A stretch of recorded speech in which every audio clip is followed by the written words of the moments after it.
Well, there was an old lion tamer who was being interviewed, and he was asked by the interviewer, what is the secret to working with lions? And he said, well, quite simply, you just have to remain calm and make sure you don't lose your head. No, but seriously, when you're working with lions, wild animals, powerful, strong animals like lions, you have to respect their strength. You have to respect their power and act accordingly. You don't just run up to a lion and pet it. You don't take them lightly. Now, this is an imperfect correlation, because I'm going to talk about God here. But it can help us think about how we relate to God. We don't take him lightly, or at least we should not take him lightly. It's possible that you don't realize just how great, how powerful, how holy he is. We read in the scriptures, in the Psalms and in Isaiah, about Egypt or about the nations or about the world trembling before him in his presence. It's possible that you have an imbalanced view of God. Maybe you think a lot about his great love, but you don't think much about his great holiness. Of course, the opposite is true as well. You could think only about his holiness and very little about his love. It's possible that you don't respect or revere God as you should. In fact, many people have a very tamed down view of God, where they have taken and in their mind created a God who they like rather than God as he truly is. Because they have come up with a God who is tame, they are comfortable with. But as the children of God, we want to know him. As well as we are able, we want to know who he really is and honor him for who he really is and love him for who he is. And so this morning, as we're jumping back into 1 Samuel, we're picking up where we left off. So let me review for you a little bit what we saw last week. So the Israelites, after losing a battle to the Philistines, the Israelites rightly understood that God had caused them or allowed them to be defeated. But they quickly jumped to the ill-advised and superstitious solution of, let's just take the ark into battle with us. Because if the ark is there, then we can't lose. And so they failed to revere and respect God by not consulting him about taking his ark into the battle and just taking that symbol of his presence and treating it like a good luck charm. And they assumed that if they had the ark, they could not lose. Of course, they were wrong. God allowed them to be defeated again, and the ark was captured and taken by the Philistines. And at the end, Eli's daughter-in-law, she expressed what probably most of the people in Israel were thinking. The prevailing thought is that God's glory had left Israel. And so in the eyes of both the Philistines and the Israelites, it looked like God had been defeated. Of course, they were both wrong. And as we read through this passage, that will become very evident. So we begin this morning in chapter 5, verses 1 and 2. It says, when the Philistines captured the ark of God, they brought it from Ebenezer to Ashdod. Then the Philistines took the ark of God and brought it into the house of Dagon and set it up beside Dagon. And so the Philistines took the ark to Ashdod, which was one of their cities. There were 5 Philistine cities, and Ashdod was one of them. They took the ark there, and they put it in the temple of their god, Dagon. And they put the ark there right beside the idol of Dagon. Now, in the ancient Near Eastern thought, the way the people of this time thought, is that if one nation went to battle against another nation and they won that battle or won that war, then they believed that their God had also conquered the God of the people they had defeated. And so in the eyes of the Philistines, Dagon had conquered Yahweh, Israel's God, the true God. And so they set him up there in the temple of Dagon.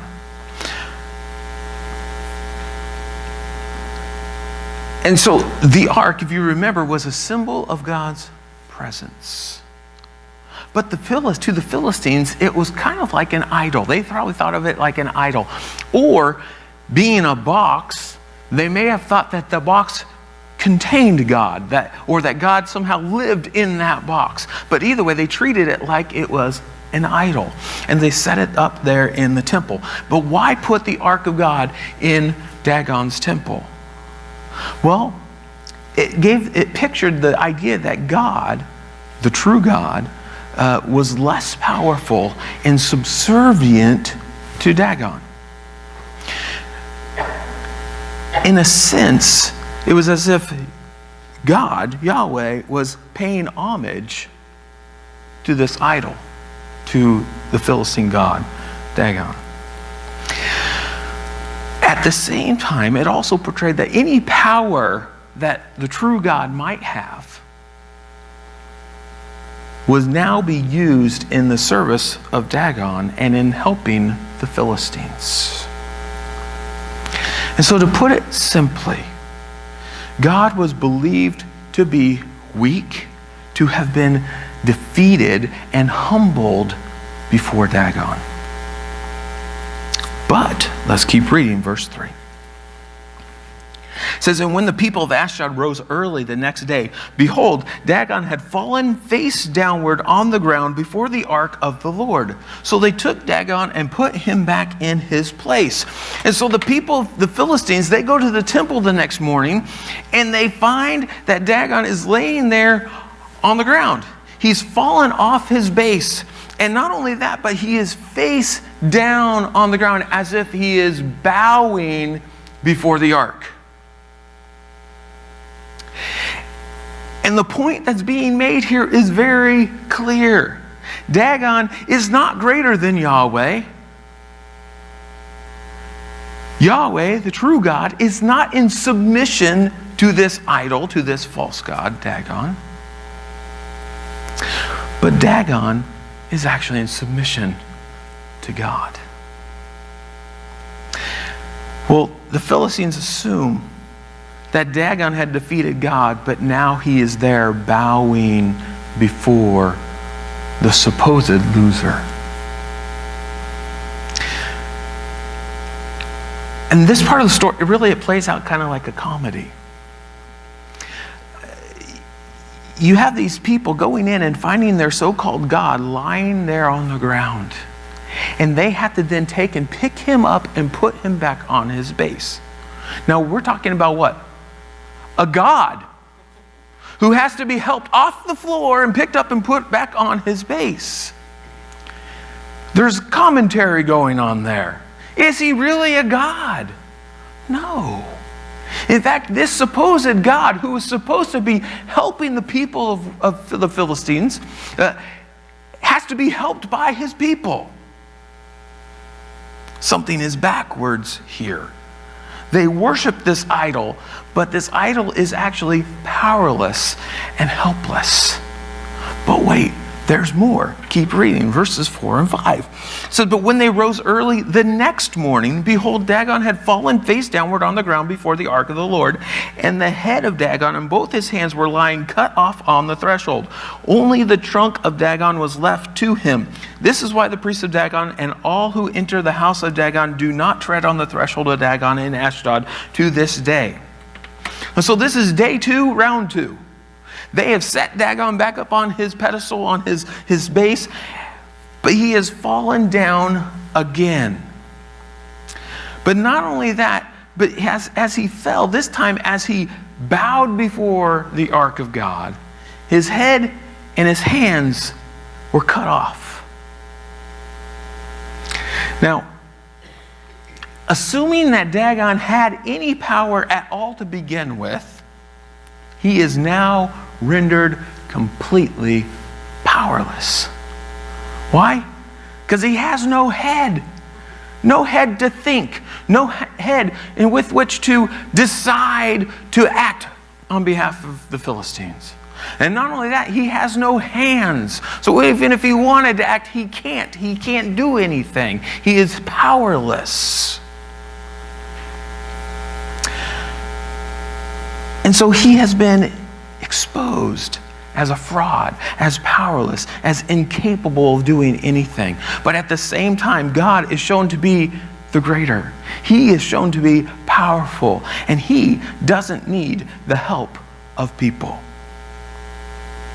In fact, if you think about it, the Israelites had lost the ark, but God is able to stand on his own. Not only in his own land, but in a foreign land. Not only in a foreign land, but in the temple of another so-called God. It is clear who is the greater God.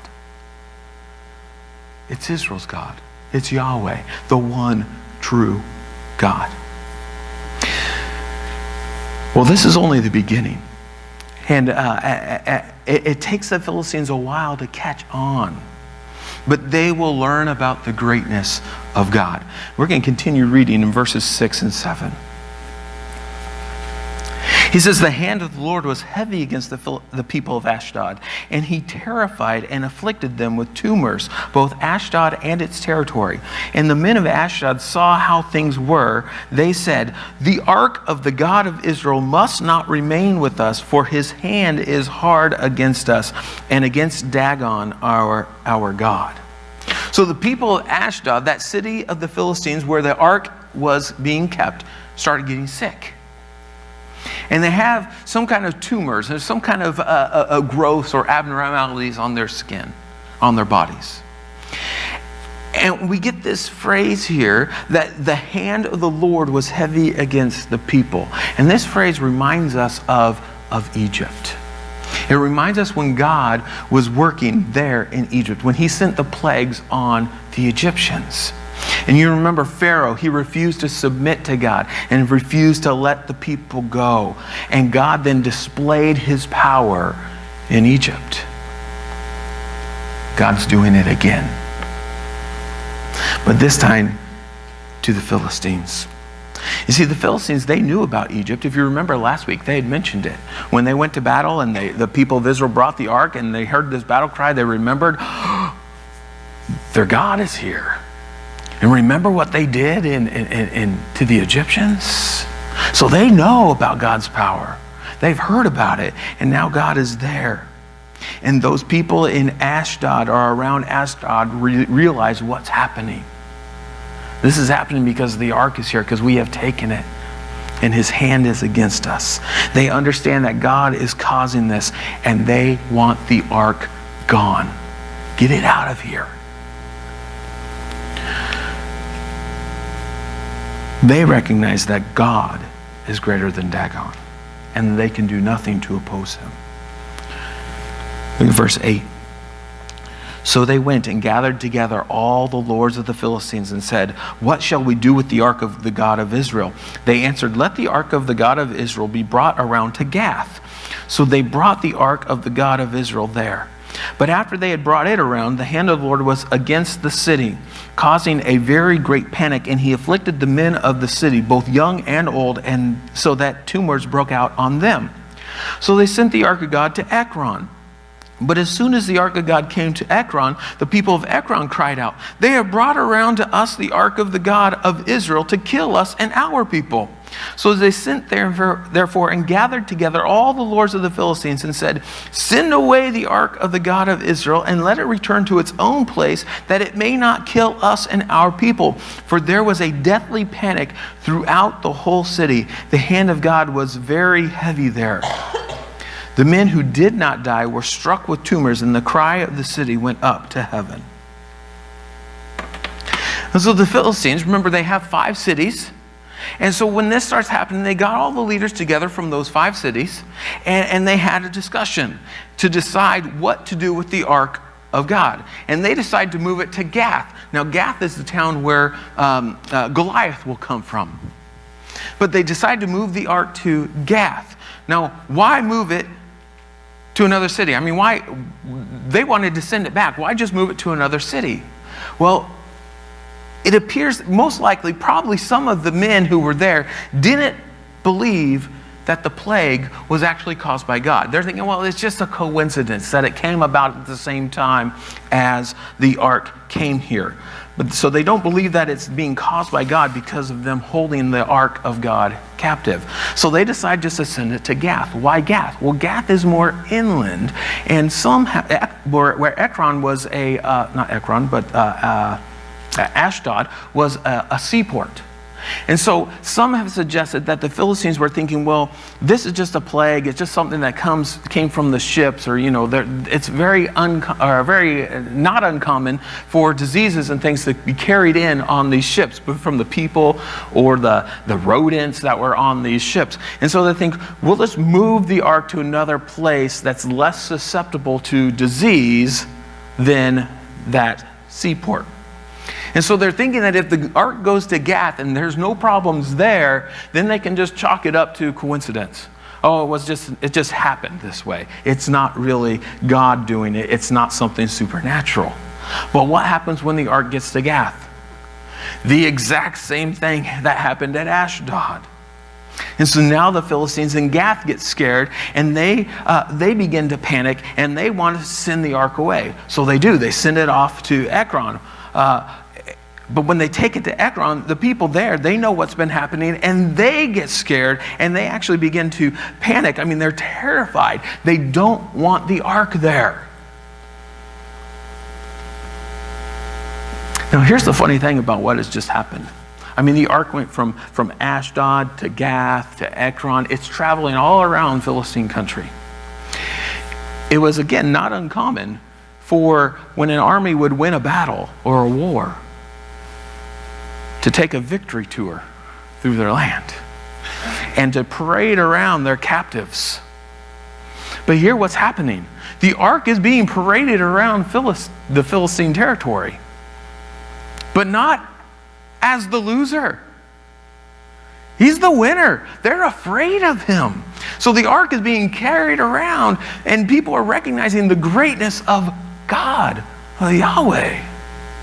He is on display, but not as one who is defeated. He is on display as one who is great and powerful. They are learning his greatness. Well, let's keep reading chapter 6 and see what happens next. Chapter 6, verse 1, it says, "The ark of the Lord was in the country of the Philistines 7 months. And the Philistines called for the priests and the diviners and said, 'What shall we do with the ark of the Lord? Tell us, with what shall we send it to its own place?' They said, 'If you send away the ark of God of Israel, do not send it empty, but by all means return him a guilt offering. Then you will be healed, and it will be known to you why his hand does not turn away from you.' And they said, 'What is the guilt offering that we should return to him?' They answered, 5 golden tumors and 5 golden mice, according to the number of the lords of the Philistines, for the same plague was on all of you and on your lords. So you must make images of your tumors and images of your mice that ravage the land, and give glory to the God of Israel. Perhaps he will lighten his hand from off of you and your gods and your land. Why should you harden your hearts as the Egyptians and the Pharaohs hardened their hearts? After he had dealt severely with them, did they not send the people away and they departed?" And so it's been a hard 7 months for the Philistines. It took them a while to finally decide that God was bringing this trouble upon them, and that they needed to correct their error and send the ark back. But also, I think probably part of what was their hesitancy was that to send the ark back was to admit what? Defeat. They had lost. They couldn't handle it. And so they would do that. They had to admit that Yahweh was greater than their God, Dagon. And so they finally decide to return the ark, and they asked their religious leaders how they should do it. And they come up with a plan, and they tell them how they think they should do this and how they can appease God. They say, you can't send back the ark empty or without also sending an offering to make up for your offense to God or your offense against God. And so you have to do something. And their idea is that they needed to apologize and somehow compensate God for what they had done and for offending him and for defiling his ark. And so they say, what you need to do is you need to make and send with the ark 5 lumps of gold in the shape of tumors. I don't know what exactly that looked like, but it was lumps of gold in the shape of whatever sore or tumor they were having. And you also need to send 5 mice or rats made out of gold as well. Now, the mice may have been associated with the spread of disease, like many plagues are, and so that may have been the reason for that. There were 5 of each of these because there was one for each leader of each of the 5 cities. So everyone was covered. All the Philistines were covered. And they were gold because this offering, it had to be valuable enough to compensate for their offense. So this is their idea. You need to send this back and do this. Now, they don't know for sure if this will work. They don't know for sure if God will stop punishing them. Because you've noticed they say, and perhaps his hand will lighten up. Perhaps he will lighten up on us. But this is their best guess. But when they give them this plan, this best guess, they also give them a warning. They say, don't be like Pharaoh. You know, Pharaoh who hardened his heart, who refused to submit to God. Because what happened to Pharaoh? He lost anyways in the end. He says, don't be like Pharaoh. That would just be foolish. Don't refuse to submit, because in the end, God will win anyways. And things will only get worse for you. But notice one other thing. When they say, we do these things and maybe God will lighten up on us, they also say, maybe God will lighten up on your God. You see, they recognize that God, Yahweh, is greater than their so-called God, Dagon. Now here's the rest of the plan. Let's read it in verse 7 through 12. It says, now then, take and prepare a new cart and 2 milk cows on which there has never come a yoke, and yoke the cows to the cart, but take their calves home away from them. And take the ark of the Lord and place it on the cart and put in a box at its side the figures of gold, which you are returning to him as a guilt offering. Then send it off and let it go its way. And watch. If it goes up on the way to its own land to Beth Shemesh, then it is he who has done us this great harm. But if not, then we shall know that it is not his hand that struck us. It happened to us by coincidence. The men did so, and took 2 milk cows and yoked them to the cart and shut up their calves at home.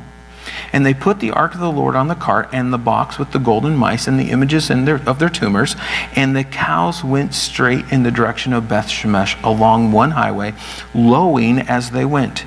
They turned neither to the right nor to the left, and the lords of the Philistines went after them as far as the border of Beth Shemesh. Okay, so here's the plan. You need to take a brand new cart, so a cart that's never been used, a brand new cart, and probably the reason for this is so that it was spiritual or ritually clean, that it had not been defiled by anything, and therefore they weren't defiling the ark by putting it on it. So take a brand new cart, and then you take 2 milk cows who have never been in a yoke before. And not only that, but these cows need to be mothers who were taken away from their calves, away from their babies. And you put them together and you harness them to the cart, and there pull the cart up the road to Israel. Now, why do they go through all this? It sounds strange, really, all those very specific directions. But there's a very good reason for it. They don't yet believe or know for sure that it was God who caused this plague to come upon them. And they're trying to set up a scenario in which that will have to prove whether or not God had done this. And so, or if it was just a coincidence. And so they do these things and they set this all up. And so they're setting up basically one last test. If the ark heads straight home, then it must be from God that this has all happened. Now, why is that? Or how do they know that? Well, first of all, they say, you take cows who have never had a yoke on them before. Now, that means they have never been harnessed together. They've never been connected to a cart or another animal. They've never been trained how to pull a cart. Now, this is a big deal because most animals, the first time you put a harness on them, they resist. They don't like it. Not only that, when you put a harness on them and you harness two cows together, or two animals together, they're supposed to work together. A lot of times they fight against each other. They don't really pull together. And if one's stronger, they'll pull them off to the side and they won't go straight in straight lines. So you take these cows who are very unlikely to just go on up the road straight, and you put them together and see what happens. But not only that, these cows were taken from their babies. Now, what would a cow normally do? They would instinctively do everything they can to get back to their calves, to their babies. You would not expect them to say, "See ya, baby," and just walk up the road, especially lowing as you go, as if, hey, we're having a good old day. And the other thing is that there is no one driving this cart. So on top of those other things, there's no one telling them, go straight, go here. They're just said, okay, go. They're sent. And so there's no one guiding them. How likely would it be then for these two cows who've been taken away from their babies to walk up the road and work together and pull this cart and go exactly where it needs to go, to this Israelite town of Beth Shemesh? Not very likely. The idea is here is that their natural instincts and their natural inclinations would have to be overpowered by God. That God would have to cause them to do this. And that's exactly what happens. And they go straight up the road to Beth Shemesh. And the Philistines, they follow from a distance and they see that it happened. And you know what? There's something cool about this, because you know what?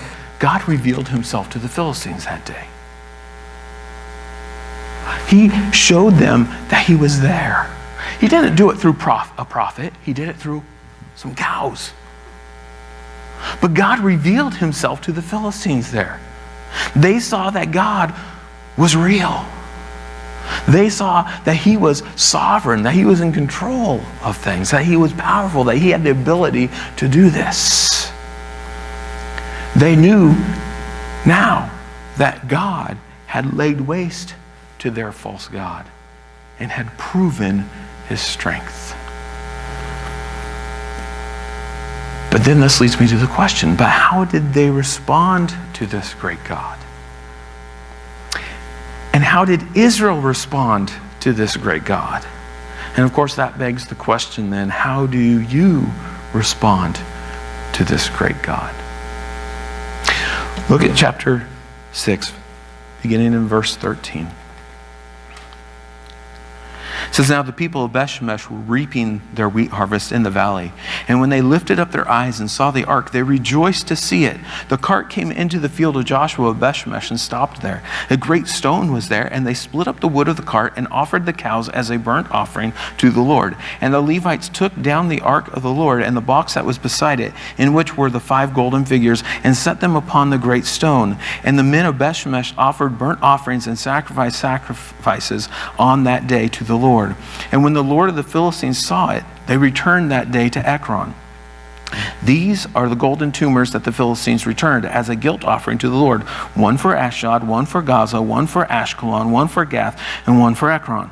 And the golden mice, according to the number of all the cities of the Philistines belonging to the 5 lords, but both fortified cities and unwalled villages. The great stone beside which they set down the ark of the Lord is a witness to this day in the field of Joshua of Beth Shemesh.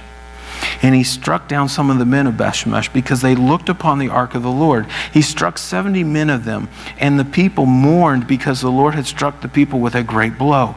Then the men of Bethshemesh said, "Who is able to stand before the Lord, this holy God? And to whom shall he go up away from us?" So they sent messengers to the inhabitants of Kiriath-Jearim, saying, "The Philistines have returned the ark of the Lord. Come down and take it up to you." And the men of Kiriath-Jearim came and took up the ark of the Lord and brought it to the house of Abinadab on the hill. And they consecrated his son Eleazar to have charge of the ark of the Lord. So how did the Philistines respond? Well, we don't really know. I mean, all we're told is they went back to Ekron. But I'm assuming at least most of the Philistines didn't respond very well, because we know the continuing stories and the ongoing problems that the Israelites have with the Philistines. But we don't really know. But we knew that God had revealed himself, at least to a point, had revealed himself to the Philistines that day. And now they had a choice. They had a choice to make. What would they do with this new knowledge that they had? Would they seek the true God? Would they ignore what they had learned and do nothing? Or would they return home and repair their idol and cling to their old broken ways? The thing is that the same choice is before us even today. What will we do with what we know of God? In the book of Romans, God tells us that God has revealed himself in creation. God has revealed himself to a point that everyone can see that he is, and that he exists, and that he is great, and that he is powerful, because he has created all this. Everything we see, whether it be animals or the ocean or mountains or the skies and the stars, there is evidence of God. God has revealed himself to people and revealed his power. But many people, Romans also tell us, ignore it. It says even though they knew him, they failed to honor him as God.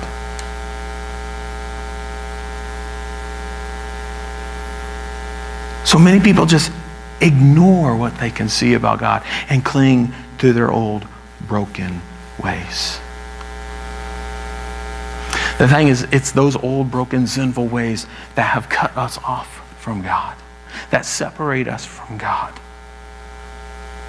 But God also says that He promised that if we seek Him, we will find Him. You see, He sent His Son Jesus to die on the cross so that our sins could be forgiven, so that we might know Him. And His Word says if we seek Him, we will find Him. God has revealed Himself to everyone. And we have a choice to make. What choice have you made? Have you sought Him? Do you know Him?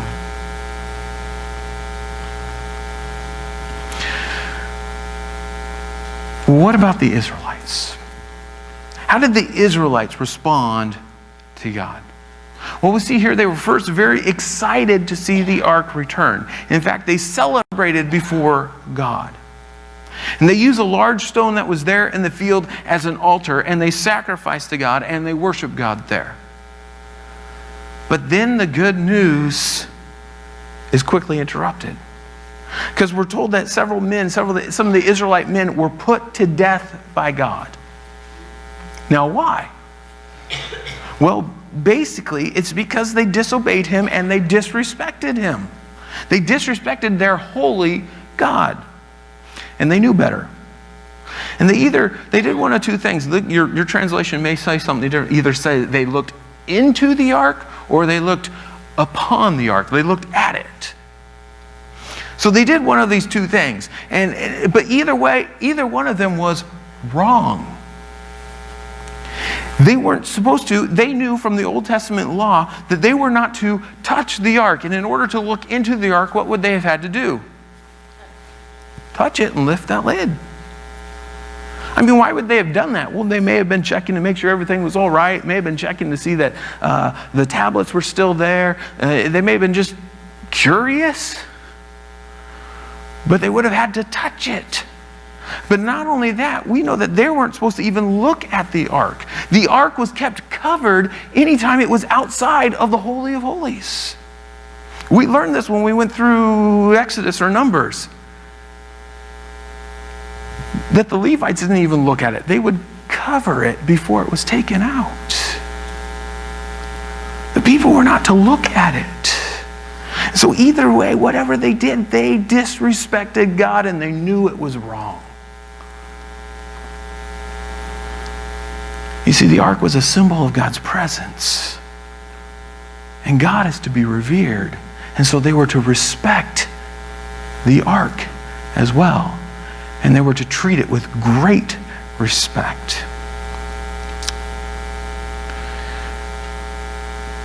Again, we don't know why they did it, but we know that they treated it as commonplace, as kind of just an ordinary, everyday thing. And therefore, they failed to treat God as holy. But they soon realized just how holy He was, because many of them died. But then how did they respond? When many of those men died, they responded, it was really a two-part response. The first, they said, the first part was actually kind of good, kind of correct. Because they said, who can stand before this holy God? You see, they recognized that He was God. They recognized just how holy He was. In fact, we could put this statement next to Hannah's statement, and they're very similar in a sense, because Hannah said, there is no one holy like our God. She says, there's no one like Him. He's completely different, totally holy. But Hannah meant it, when she said it, she was praising God. She meant it in a positive sense.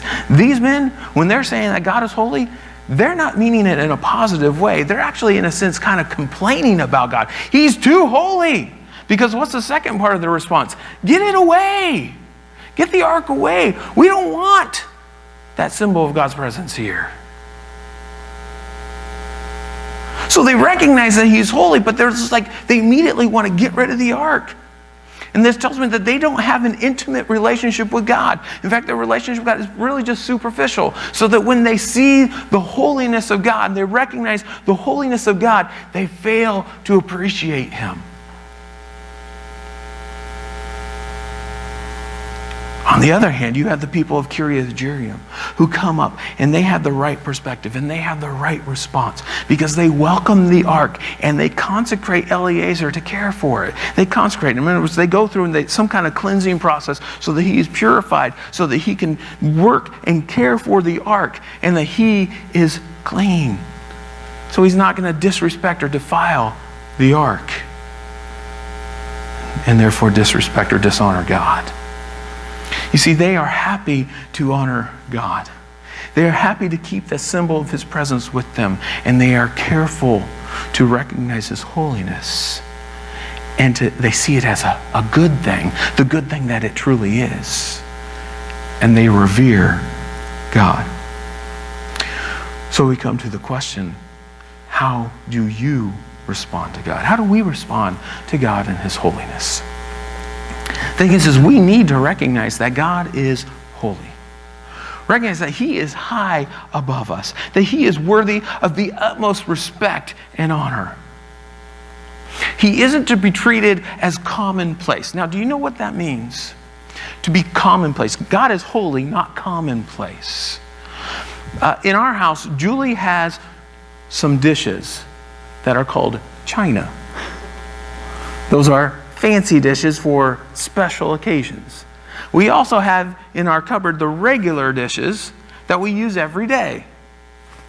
Those you might call commonplace.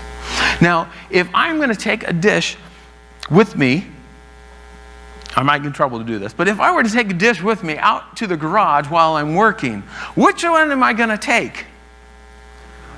Well, actually, neither of those, because we also have some plastic dishes that are even less, and I'm going to take those. But you get my point, right? God is not commonplace. He is holy, and you treat Him as holy. You respect him as holy. You honor him as holy. That means I don't treat him just like the guy next door, or for that matter, the man upstairs. He's unique. He is pure. He is exalted. He is awesome. He is holy. But then can I still talk to him? Well, yes. In fact, Hebrews tells us we can, because we are welcome to the throne because of Jesus. Because Jesus died in our place. Because Jesus took our sin upon himself. Because we were forgiven and we get to be ushered in by Jesus to the throne. We are welcomed to this holy God to speak to him. Do I need to be afraid of him? That's a trick question, because I'm going to say no and yes. Because we hear that in the scripture it says that we are to fear God. It says that the fear of God is the beginning of all wisdom. And we understand that when it says to fear God, it means to revere him or have a deep respect for him. But that word fear, it also means fear. So in a sense, there is a little bit of fear. Why? Because we recognize who he is and that he is holy and that he is awesome and that he is powerful.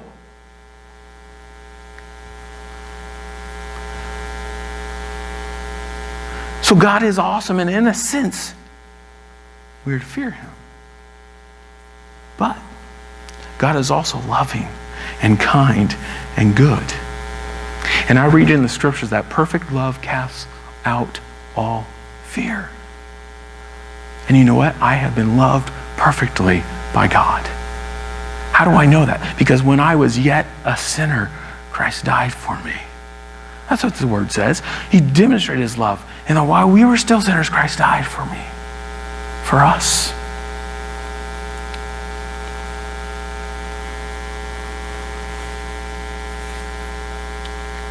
So God is to be feared. But I don't really have to fear him.